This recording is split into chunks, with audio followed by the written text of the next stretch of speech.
दोस्तों में रिहान जी के घर काम करती थी। उन्होंने उनके बंगलों में ही मुझे रहने के लिए एक कमरा दे दिया था। वे कहते तुम बहुत लेट आती हो, इसलिए यहीं रहो। लेकिन उस कमरे में मेरे साथ जो होने वाला था उस बात से मैं अनजान थी। रिहान जी एक बिजनेसमैन थे, लेकिन वे घर पर अकेले ही रहते थे। उनकी फैमिली में कोई भी नहीं था। इसी का फायदा उन्होंने उठाया। एक दिन मैं अपने कमरे में सो रही थी, तभी वे कमरे में आ गए। अंदर आते ही उन्होंने दरवाजा और लाइट बंद करी और फिर मेरे साथ। मेरा नाम नित्या है, मेरी उम्र 21 साल है। घर की खराब हालत के चलते मुझे अपना कॉलेज छोड़कर काम चालू करना पड़ा। अब मैं काम वाली बाई बन चुकी थी। एक बड़ा सा बंगलो था। उस बंगलो में सिर्फ एक ही आदमी रहता था। वह आदमी तो नहीं लगता था, उसकी उम्र 28 साल के आसपास होगी। मैं उसके ही बंगलो में काम करती थी। मैं देखने में बहुत ही खूबसूरत और जवान थी। हमारी गली में मेरे जैसी खूबसूरत एक भी लड़की नहीं थी। अब तक मेरी शादी भी नहीं हुई थी। मेरी खूबसूरती देखकर मेरे मालिक ने मुझे उनके बंगलों में ही एक कमरा दे दिया था। वे कहते तुम बहुत लेट आती हो, अब से तुम यहीं रहो। वे कहते थे मैं लेट आती हूँ, लेकिन मैं तो सुबह 7 बजे ही आ जाती थी। फिर भी वे कहते तुम बहुत देर से आती हो। इस वजह से उन्होंने मुझे वहीं रहने को कहा जब मैं काम पर जाती थी। तो गली के लड़के मुझे परेशान करते थे। मेरे मालिक का नाम रिहान था। जब से रिहान जी ने मुझे उनके बंगलों में कमरा दिया, उन्होंने मुझ पर एक उपकार ही कर दिया था।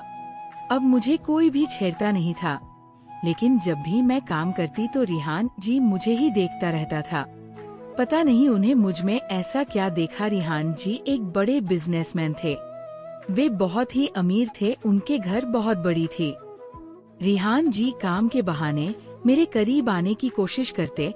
मुझे समझ नहीं आता था वे ऐसी हरकत क्यों करते होंगे। कभी कभी वे मेरी कमर को भी छू लेते थे।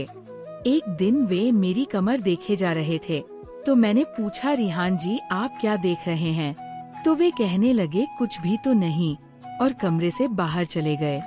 मेरे हाथ से कांच का बर्तन नीचे गिरकर टूट गया। रिहान जी भागकर किचन में आ गए और मुझे डांटने लगे। जाते समय उन्होंने फिर से मेरी कमर को छू लिया।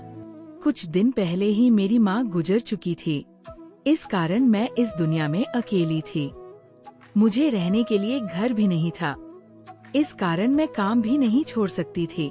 जब मैं नहाने जाती तब भी रिहान जी मुझे ही देखते रहते थे। मैं क्या करूं मुझे समझ नहीं आता था। हम खाना भी साथ में खाते थे। मैं तो उनके परिवार का हिस्सा भी नहीं थी, फिर भी वे मेरे साथ खाना खाते थे। उन्होंने मुझे कहा था तुम मुझे मेरा नाम लेकर बुला सकती हो। पता नहीं मुझसे क्या करवाना चाहते होंगे। एक दिन मैं अपने कमरे में सो रही थी। रात के 10 बज रहे थे। रिहान जी मेरे कमरे में आ गए। कमरे में आते ही उन्होंने दरवाजा और लाइट बंद करी। मैंने पूछा क्या हुआ रिहान जी, आप ये क्या कर रहे हो? लेकिन वे कुछ भी नहीं बोल रहे थे। धीरे धीरे बेड के पास आने लगे।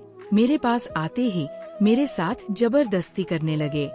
उन्होंने मेरे कपड़े उतार दिए। मैं उन्हें रोक रही थी। आप मेरे साथ ऐसा नहीं कर सकते, प्लीज रुक जाओ। आप मेरे साथ ऐसा क्यों कर रहे हो, रुक जाओ। लेकिन वे रुक ही नहीं रहे थे। उनमें बहुत ताकत थी, मुझसे संभाले भी नहीं जा रहे थे। आखिर वे मेरे साथ जो करना चाहते थे वह करने लगे। अभी तक मैंने वो काम नहीं किया था। ये सब करने का मेरा फर्स्ट टाइम था।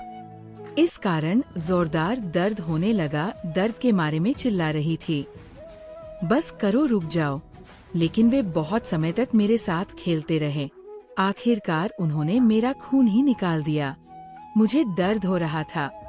दर्द के मारे मैं रोने लगी। मेरी आवाज सुनकर रिहान रुक गया और कमरे से बाहर चला गया। फिर मैंने अपने आप को और बैग को ठीक किया और मैं सो गई। रात भर मुझे नींद ही नहीं आई।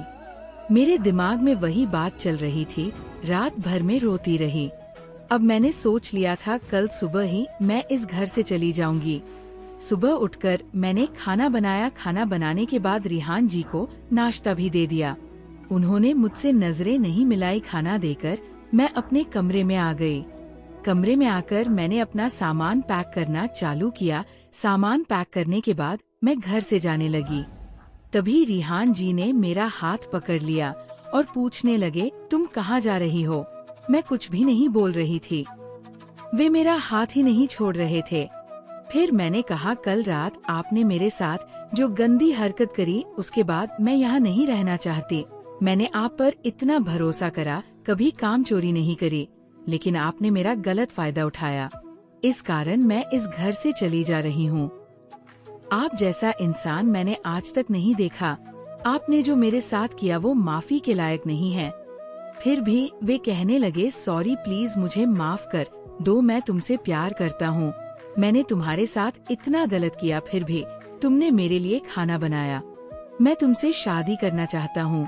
मैं बहुत दिनों से तुम्हें ये बात बताना चाहता था, लेकिन मुझे मौका ही नहीं मिला। फिर मैंने सोचा क्यों ना तुम्हारे साथ मजाक करूं, और फिर मैंने ये किया। लेकिन मेरी रानी तो नाराज हो गई। मेरा सर शर्म से नीचे झुक गया। मैंने कहा, इस तरह का गंदा मजाक कौन करता है? और फिर हमारी शादी हो गई। रिहान जी बिजनेसमैन थे, इस कारण उनके घर किसी भी चीज की कमी नहीं थी। मेरे प्यारे दोस्तों, अगर आप ऐसी ही और भी इंटरेस्टिंग कहानियाँ सुनना चाहते हैं तो चैनल को सब्सक्राइब जरूर कर लें और बेल नोटिफिकेशन ऑन कर लें। कमेंट बॉक्स में बताएं कि आपको मेरी ये स्टोरी कैसी लगी। कल मिलेंगे ऐसे ही एक और वीडियो के साथ। धन्यवाद।